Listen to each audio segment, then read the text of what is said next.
said it last night, I'll say it again, that because the Catholic is the most powerful gospel message you will hear proclaimed in this church. The theme for my homily this week was going to be renew, restore, and rejoice.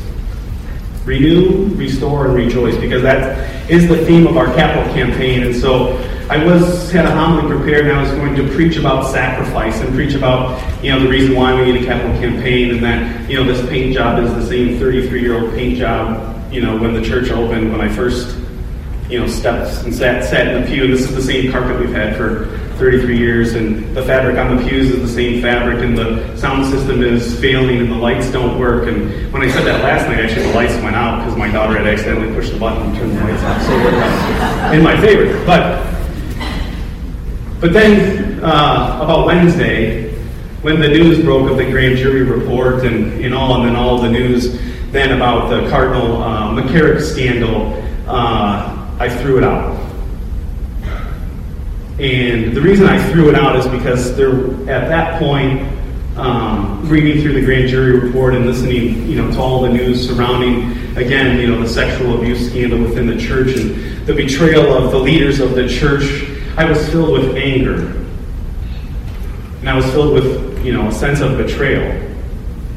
And then I was filled with a sense of sadness and a little despair. So Wednesday, Thursday, Friday were really tough days. And to be honest with you, there was that point where I almost called Father Ray and said, I just can't. I don't want to preach. But then the reality of it was, he was kind of feeling the same way.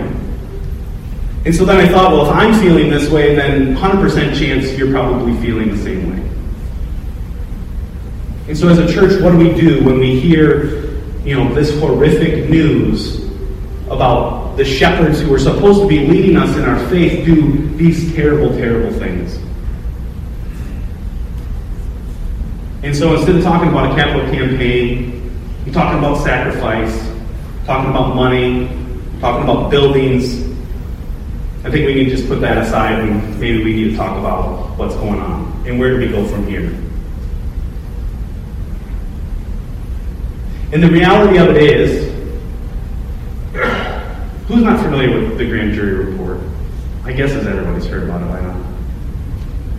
So in Pittsburgh, there was a grand jury report kind of investigating 70 years of the ongoing sexual abuse scandal in the Diocese of Pittsburgh, in the Pittsburgh area.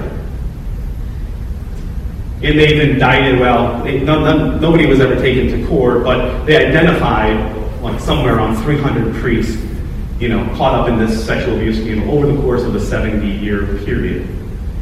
And then the Cardinal McCarrick, who's a cardinal, in his dealings, and again, I'm not going to get into the details of it, you can go and read it on your own. And as I said, it is horrific.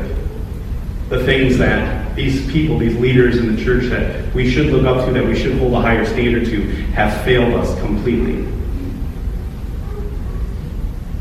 And so as I was filled with anger, betrayal, despair, where do we go from that? You might think to yourself, I need Jesus, but maybe I don't need this church. Maybe it's not going to get me anywhere. But then it came to me in prayer late Friday, that this is absolutely the place you need to be in a time like this.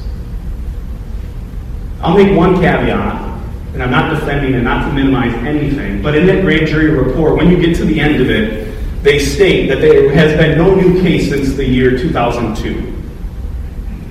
So this is not a new scandal that's come out, it's just new in the news. It doesn't really matter.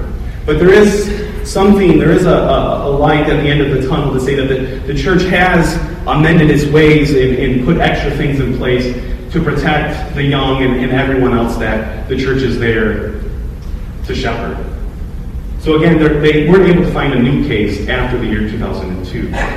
But when you read it, you still think, how could somebody do this? And I thought to myself, I just got ordained. I'm 3 years ordained. What did I ordain myself into? Because now you feel like you're walking around saying, okay, who is it, this guy or that guy? And so what do you do?